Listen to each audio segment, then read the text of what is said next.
Okay, it's 1:30. I am going to call this November 10th Quarterly Investment Committee meeting to order. Jennifer, would you please call roll?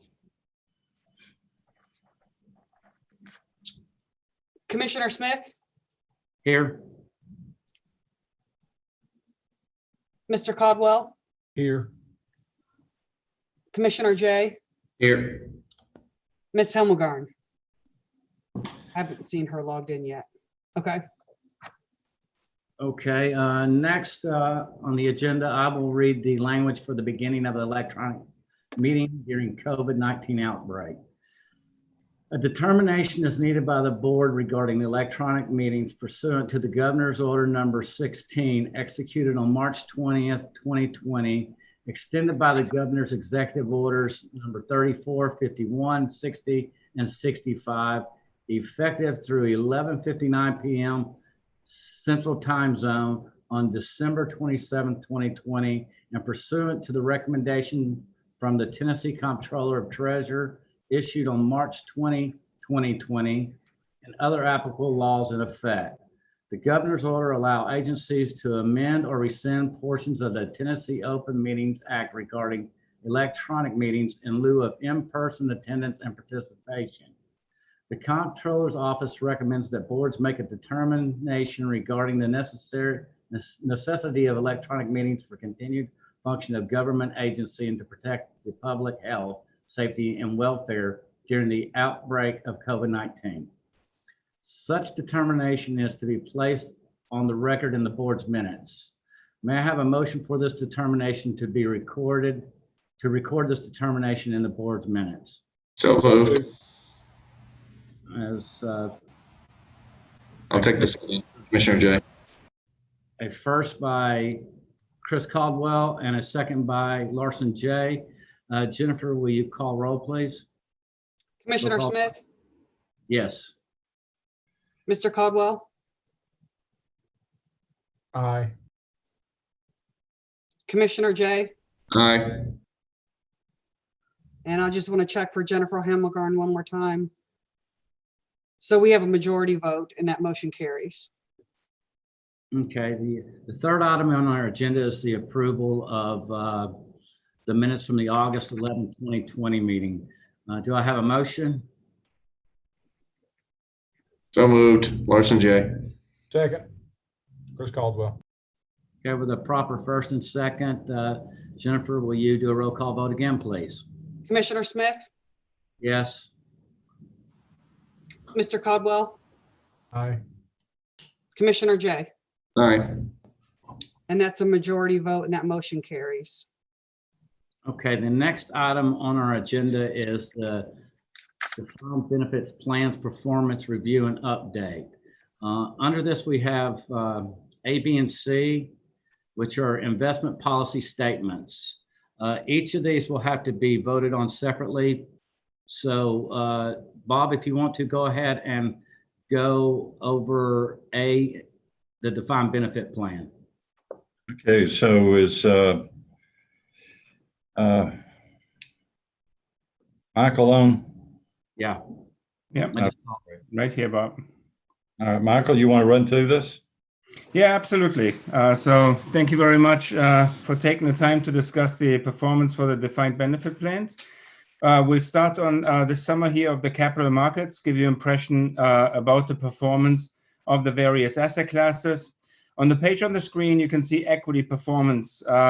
All the three plans have 7 domestic equity asset classes represented in the portfolio, as well as 4 international asset classes represented in the portfolio. So with a couple of exceptions on this page, all of these asset classes are represented in the defined benefit plan. So as you can see, the performance over the last 3 months was very favorable. Performance about mid single digits across the board. What we see is that some old trends continue to move forward. These old trends I've shared with you over the last 2 years.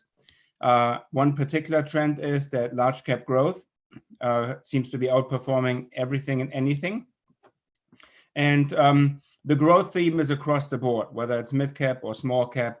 growth had continued until recently to really perform very well. In addition to this, a second trend that you're also all very well aware of is that domestic stocks have outperformed international stocks, and which is not a big surprise given the trends in economic growth and so forth. And then the summarization of the chart is large cap over mid cap over small cap, growth over value, domestic over international. Why do I bring this up? It's because virtually all pools of assets have an overcap to large cap. Virtually all pools of investments have an overweight to domestic over international. With regards to growth to value, that's a trend that we have particularly over the last 2 to 3 quarters focused on. Because if you move to the right and you looked at total return annualized over 10 years, you see the discrepancy grow and grow, with large cap growth at 17.3 and large cap value of 9.9. I recently saw a study that looked at the deltas in the performance of growth versus value. And in the documented, recorded 200-year history, a delta such as this has not existed. So while I said a couple of quarters ago that this is a 2 standard deviation event, last meeting I said I think it was a 3 standard deviation event, so really outlier. So the discrepancy that we see now over a 10-year time frame hadn't even been recorded in history. So it's just a question of time and see until we see these trends reverse. We'll just need a triggering event, and we'll see what that triggering event is. I'm going to move on to page number 31. Shows the fixed income performance. For the fixed income space, there are 5 distinct asset classes in the defined benefit pension plans. It's world bonds, it's high yield, it's intermediate term bonds, short-term bonds, as well as money markets. So from a performance perspective, you can look at the short term, the intermediate term, so first and second row, as well as high yield and world bonds. Across the board, performance for the third quarter of this year was positive. A little bit of a dispersion on the actual performance numbers. And if you look at the column total return year to date, you will see that with the exception of 2 asset classes that have a tremendous exposure to credit risk, meaning bank loans and high yield, all of the fixed income asset classes have turned positive post the March downturn. Moving on to page number 34. So from an asset allocation perspective, the broad asset classes are reasonably tight. So the overall allocation to domestic equity at 31.12 versus 32. International equity post the last meeting increased from, to 16.79 with a benchmark of 11. Traditional asset classes at 17.9 versus 19. And if we look on the following page to round it off with fixed income.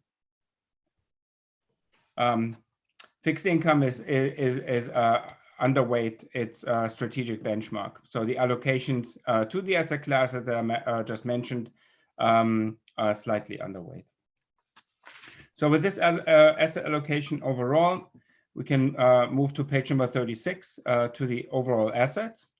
Everywhere where you see a 0 was action over the last quarter based on previous decisions. So for example, the first change being made with Hartford midcap, move into the assets into the IV midcap growth. Then the addition of the MFS international diversification, which spans across all international asset classes, large cap, mid cap, and small cap, as well as growth, value, and blend.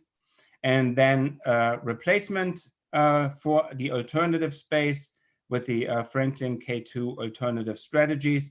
Just a reminder from a couple of meetings ago, initially the plan was invest in the Allianz structured return.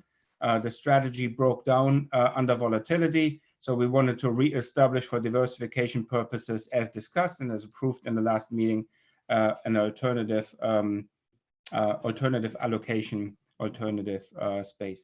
If we go to the following page, number 37, we'll see the overall plan assets, second quarter to third quarter, with all the favorable news I've just shared, that with equity being up, with fixed income being up, not a big surprise that overall portfolio performance is up, basically from 37 to 39.9 million in the plan. So a very favorable quarter. Overall, if we look at this year, the real outlier really is end of February towards the end of March. Q2 was strong, Q3 was strong. Q4 so far has seen a very nice recovery from a blip. January to mid-February was very strong. So the large drawdown that we saw from the end of February to the end of March is what got everybody a little bit worried about volatility. Needless to say, just as a background information, not all the economic woes are healed. There is still a large unemployment. There is still concern about valuation. We see in the markets tremendous discrepancy in the performance of asset classes. So we will monitor the situation very carefully, and we always looking at what risk components need to be added or should be added. If we then go to page number 46, you see the earnings for the three plans for the third quarter. So you see beginning balance, starting balance compared to ending balance, along with contributions and distributions. So as you would expect, given the very favorable return of equity and fixed income investments, all three plans posted positive rates of return for the quarter. Moving on to page number 54. From a performance perspective, the largest dispersions of performance were in the equity market. I think that everybody here on this video call that is interested in the markets and reads through of how performance is currently playing out, and certainly have read about the performance discrepancy in the growth sector, even that a very small portion of stocks account for a very large percentage of the overall performance, which has created from an asset quality oversight issues in seeing just because a manager is underweight or a little bit underweight compared to the benchmark, a performance of how to evaluate this. But at the end of the day, if you look at the quarter's performance, the closed DB plan at 4.11%, compared to the blended category at 4.2, a blended index at 4.4. For the quarter, the teachers plan at 5.01, compared to the blended category at 4.85, blended index at 5.07. And the Europe at 5.3 compared to the blended category of 5.3 and the blended index of 5.53. So for the quarter, what stands out that some of the indices did actually really well. So you also see this for the defined contribution plans that, for example, the S&P 500 index or the extended market index provided tremendous performance.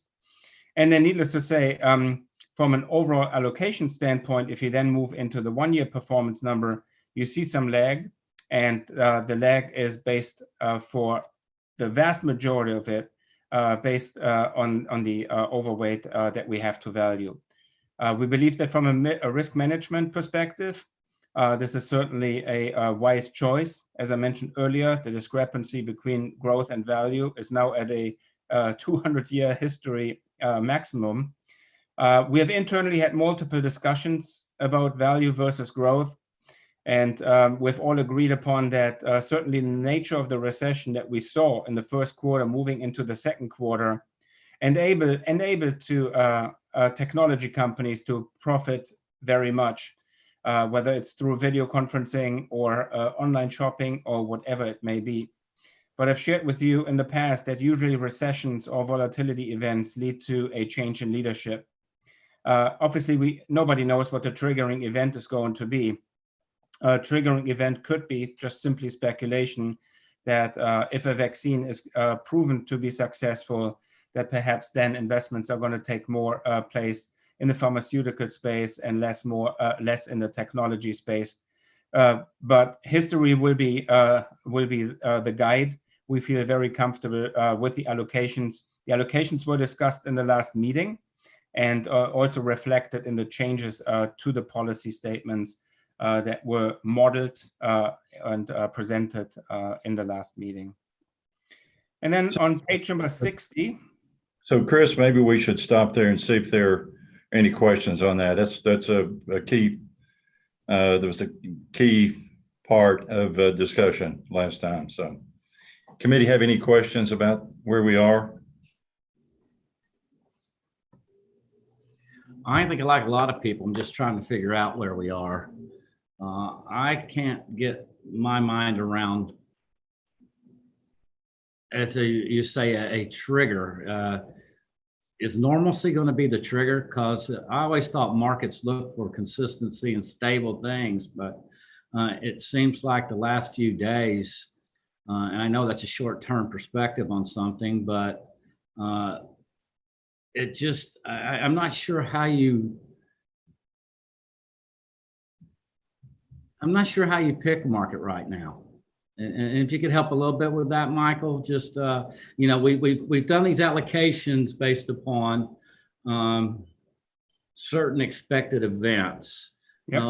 With the events that have taken place, how does that change, you know, our year, 2-year view on interest rates, the economy, and which way our markets may go? Okay, that's a very fair question. So I'd start with the last comment with in regards to interest rates and so forth. From an interest rate perspective, we're trying to diversify interest rate and credit risk exposure as much as possible. That's the reason why when volatility picked up, we reduced the bank loan exposure, given that we already had high yield in the portfolio. In the fixed income space, a general rule of thumb, and it's not only a quote from our firm, this quote could be from Prudential, BlackRock, or PIMCO, or anybody else, is that starting yield is generally a very good indication of the performance over the next 10 years.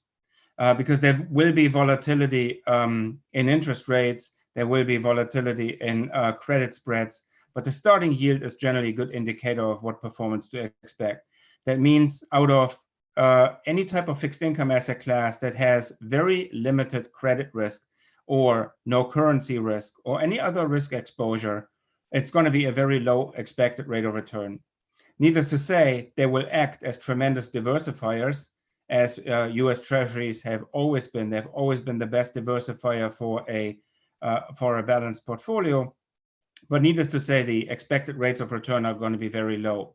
So within regards to the exposure to world bonds, we are diversified among many currencies. We are diversified among many yield curves, and we are diversified among a variety of economies. At the end of the day, I think that there are a lot of fixed income managers that believe that rates are going to stay in the lower range for some time and then move up. The ingredients are certainly there. But within regards to the uncertainty about how the virus plays out, with the uncertainty of how much money is pushed into the system, there is really no view over a 1 or 2 year time period. So our fixed income exposure is diversified as it could be. From an equity perspective, when the relative pricing between value and growth approached a 2 standard deviation event, that's when we became concerned about the relative pricing. In addition to this, in the growth space, it appears that very few companies are actually leading the majority of the performance, particularly the FANG stocks. I do believe, and this number is a couple of weeks old, so perhaps the numbers have changed just a little bit, but the Russell 1000, which you see on this sheet here as the index for large cap growth, the Russell 1000 growth, it's 1,000 stocks, but the top 5 companies made up 30% of the market capitalization of that underlying index. So it goes so far that there are a variety of large cap growth managers, including Vanguard for the US growth product, that have sent out shareholder approval to change their mutual fund from diversified to non-diversified. Because if you want to be close to a benchmark, you have so much exposure now to the market leaders that the diversification level has actually gone down. So there's no shareholder approval right now. I'm also in Vanguard's case a little bit confused because there are 3 sub-managers of why that would have to take place. But the discrepancy that we see between value and growth is significant. So if the performance hasn't kept up, then at least from a risk management perspective, we feel fairly comfortable with this. Looking forward, I think we do have the same concern that I at least hear, perhaps I'm misinterpreting you, but that at least I hear a little bit in your voice about where's this all going to end? Where now the S&P 500 is up 11% as of yesterday for the year, and economic data points have really no valid ground to be up 11%. Corporate earnings and so forth are not keeping up with this. So there's volatility in the market, and there is expected volatility in the market looking forward. So the best way to manage a diversified or a balanced portfolio is by diversification. I do believe there is an overall success story here in asset quality that for the very most part, the managers have done really well, not only on the downside, but have also captured a lot of the upside. So I think that these active managers are going to help.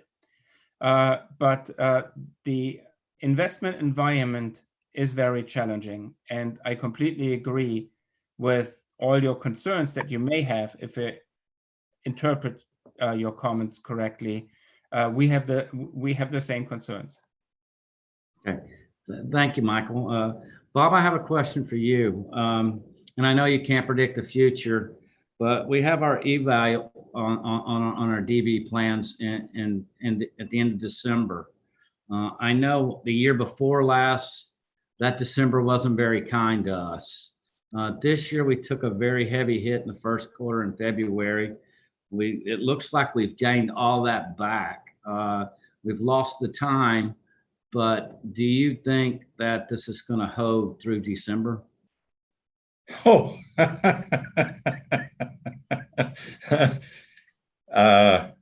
barring a shock. And don't Yeah. say anything about volatility or uncertainty, because those are the new norms. I think barring a shock of some kind, and who knows what that might be, then yes, I think mathematically, emotionally, we will be okay. We got through October. We've gotten through more or less through November. No reason at this point to think that we wouldn't be okay through the end of the year. Again, absent some major shock. So, Michael, what do you think? Yeah, I think that the momentum is very helpful. So we need to have some confirmations in data. We need to see corporate profits move up, or we need to see some positive news. Anything that would be negative news could create volatility, but I think that the momentum right now speaks for the markets. I'm more concerned about the first 2 quarters of 2021 when you look at the liquidity issue that could arise in the bond markets. You look at other issues which could arise depending on a lot of things. It could be so given that, and given that we have 2 closed plants with relatively short lifespans, another dramatic shock could really create some pressures as we saw in 2020 in the bond markets. And So I'm really more concerned about those first 2 quarters of next year, and hopefully those will play out at least in a manageable way. So, but I think through the end of the year, should be okay. Okay, one last question and I'll get us moving again. Not knowing exactly at this point who is going to be president and what kind of economic policies and regulations and monetary policies they will push, is there a chance that we may have to go back and reevaluate our allocations and our direction? So I guess the way, and I get Michael to answer that as well. We take a long-term perspective. What seems to happen when you have a change in administrations, there are certain industry segments that are impacted. There's always going to be potential change in tax policy, which really has no impact or a marginal impact, I think, on equities within a retirement system. It's more to Michael's point about corporate earnings. So we need to see strong corporate earnings that will justify the significant price earnings ratios in the growth space. We need to have stability in the markets. We need to have stability from a government perspective. So ideally, all of those things will come into play. Again, a dramatic shock will put incredible pressure, I think, on our financial system. We've already been through that, but experience another one in 2021 could be fairly dramatic. But again, on a long-term basis, I think we're very well positioned in the portfolio for the reasons that Michael noted. So, Michael, again, I get your commentary, of course. Yeah, from an election standpoint, or the impact of elections to a intermediate term or longer term time horizon is negligible. There's generally no impact at all. However, there are a couple of quarters where there is volatility. Bob brought the best example of taxes. So let's assume for a second I was a private client advisor and I wanted to create some activity with my clients and look smart. I would probably call my clients and say, look, if Biden wins, then taxes may go up. So therefore, you may want to take some of these massive capital gains that you have in your taxable accounts now instead of later. And I think that if you look at marketing material of wirehouses, that's exactly the momentum that's building there. And I don't mean this at all in a political comment. Every party will have certain themes, and for the short term, there can most certainly be impact. There could also be impact based on regulation on certain industries and so forth. So in general, post-elections, most investment consultants, most asset managers and so forth, they bring out their white paper. It's basically their holy grail to how the next 4 years or so going to look like. And they describe, we expect the following policies and we expect this impact on certain sectors and so forth. But at the end of the day, as Bob mentioned, earnings trumps everything.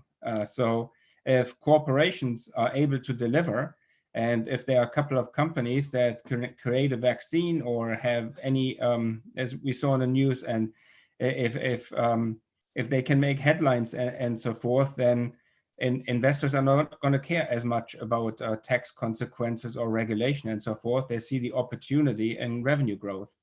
And that's the reason why over the intermediate term or long-term elections generally are non-events for the capital markets. Okay, thank you.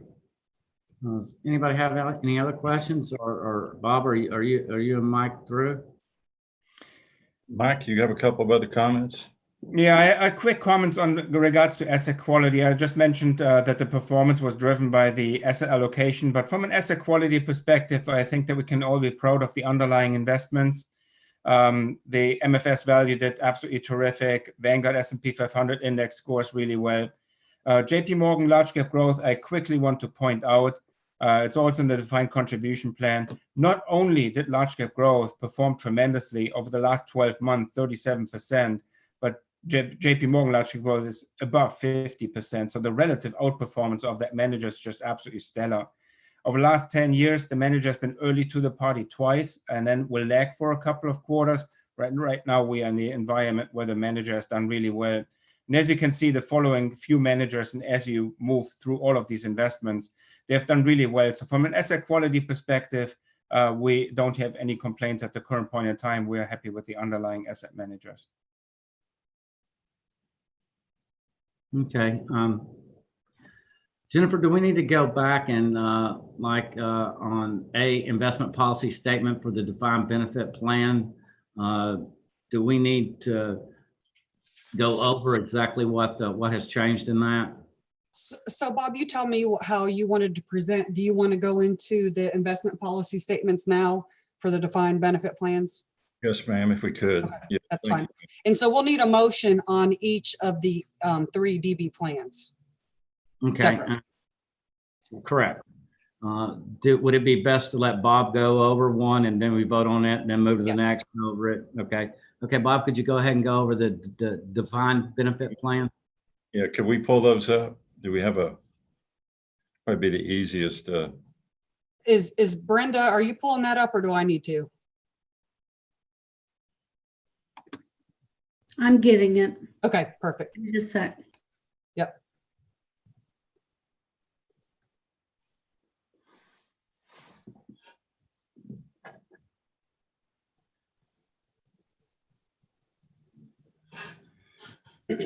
just in a nutshell, what these investment policy statement, the updates are incorporating some additional language that is being incorporated into all of our investment policy statements across all of our clients. So a lot of it is really just housekeeping. And then more importantly, we are confirming the strategic allocation numbers that we were approved at the previous meeting. And then with that, we are also modifying the allowable ranges of the various asset categories. And so all in all, it's just, again, housekeeping to bring the investment policy statements into compliance with overall the changes we have made across all of our clients to confirm the specific strategic allocation percentages adopted by the committee and the retirement board. And then finally with that to modify the ranges. So Brenda, can we move across, please? And we'll see those identified and highlighted.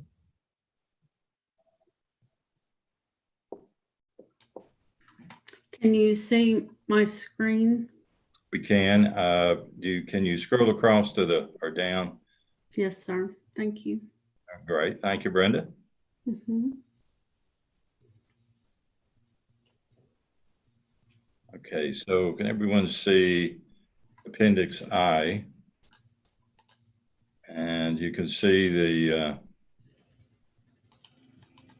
Let me get it higher for you. yes, ma'am.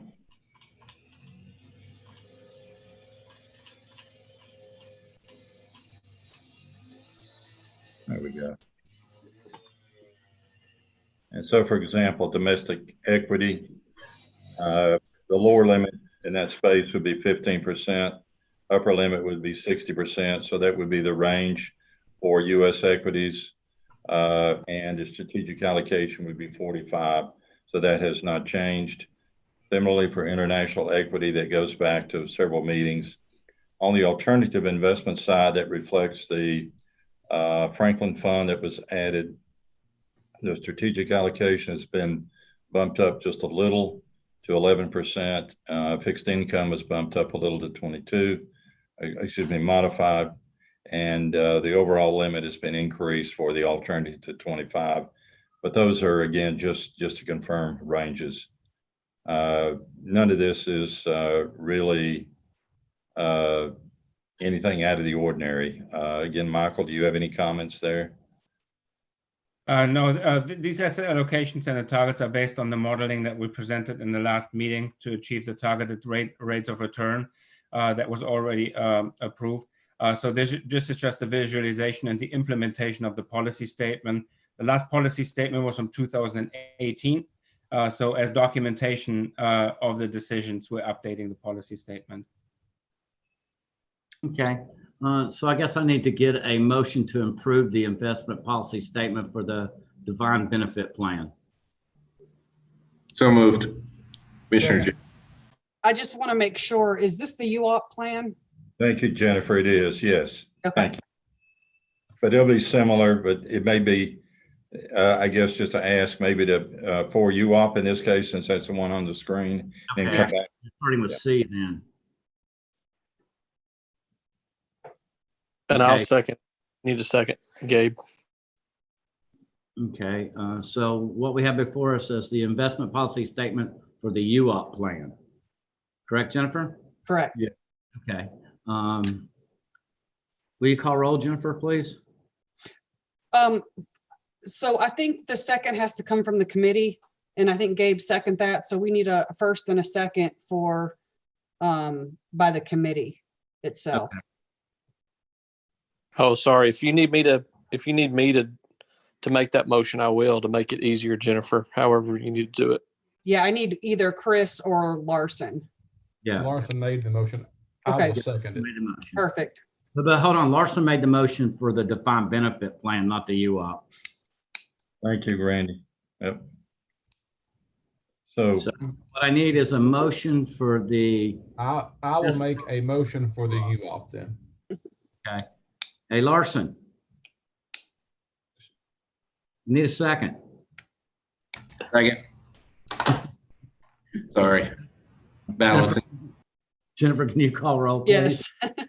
Commissioner Smith, Yes. Mr. Caldwell, Aye. Commissioner J. Aye. And that motion carries. Okay, which one are we gonna do next, Bob? let's do the closed county plan. Thank you, Randy. Okay. Are we gonna go over the allocation on it? Or is it, it is different, I believe, isn't it? Slightly different, so yes. Could we run down to those, Brenda?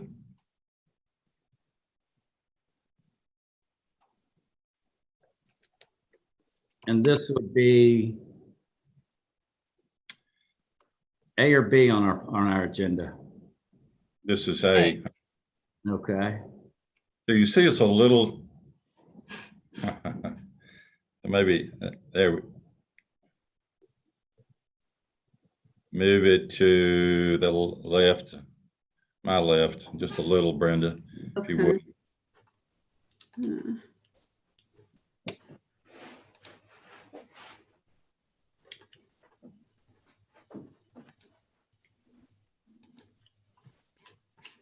Let's see if it'll just go on to one page. Apologize. Thank you. Yep.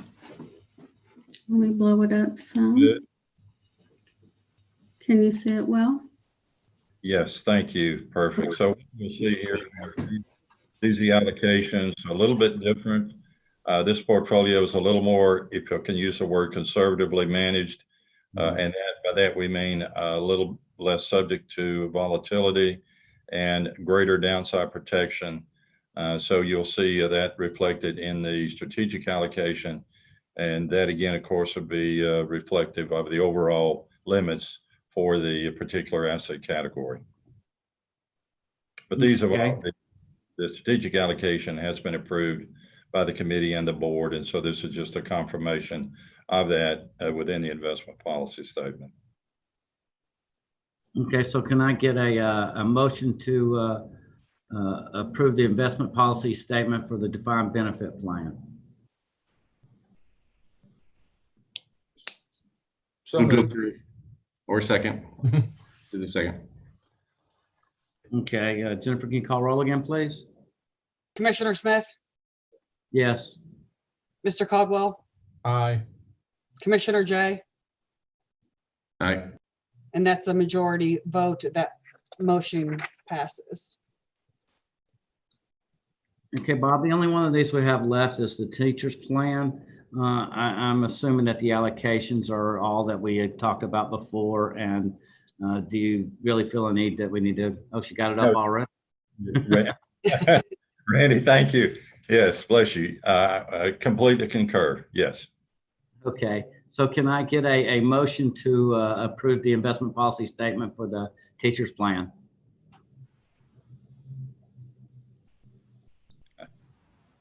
So moved. Second. Okay, with a proper first and second. Jennifer, will you call roll again, please? Commissioner Smith, Yes. Mr. Caldwell, Aye. Commissioner Jay, Aye. that motion carries. Okay, so we move on to item number 5 on our agenda, and that's the defined contribution plans performance review. And Bob, I'm gonna go out on a limb and say most of these are identical and are close to identical. And we could probably do them all in one vote. I would concur with that. Yes, again, Randy. Okay, is there anything you want to present on this? No, sir, not really. I think they're conformance again with the decisions made by the committee and approved by the board. And the ranges are also consistent with that decision making. Okay, so if I could I get a motion to approve the investment policy statements on the asset accumulation plan, defined contribution plan, medical expense retirement plan, star plan, supplemental plan, and disability plan? So moved as outlined. Second. Okay, Jennifer, could you please call roll? Commissioner Smith, Yes. Mr. Caldwell, Aye. Commissioner Jay, Aye. that's a majority vote and that motion carries. What's the date of the, Chairman Smith? All of these will be sent up to the full board. What's the date on the next full board meeting? It's Monday, November 16th. Okay, and these will all be presented there as well, right? Correct. Thank you. Okay, on to item 6, and that's the report on the 457 plans. Jennifer, will you please do that? So I have in front of you the report from the Knox County Federal Teachers Credit Union. And it's a simplistic report, has the total participants. And then on page 2 is their quarterly statement. Is there any questions on that report? And so next we have Roland Wilson joining us with Nationwide. Roland, do you want to give a recap of your 457 account with us? I'm sorry, I keep toddling the video. Okay, there we go. Yeah, well, Jennifer, we submitted the summary, but just I'm real. gonna pull it up here Yeah, in but just a second. by the way, good afternoon, everyone. I guess the real quick summary really is current value on that account is $20,192,736, and we had a 5% change for the positive from last quarter and a 4% change versus last year. Also just want to note that about 41% of participants are in the fixed account, 41.9. And actually, although that sounds high, or at least to me, it always sounds high, for plans your size nationally, it runs around 48%. So you guys are doing pretty good on that. And they're still enjoying a 3.5 fixed rate in that particular plan. So I will just provide the document as submitted, Jennifer, unless there's some questions. That's pretty much it on our side. Are there any questions?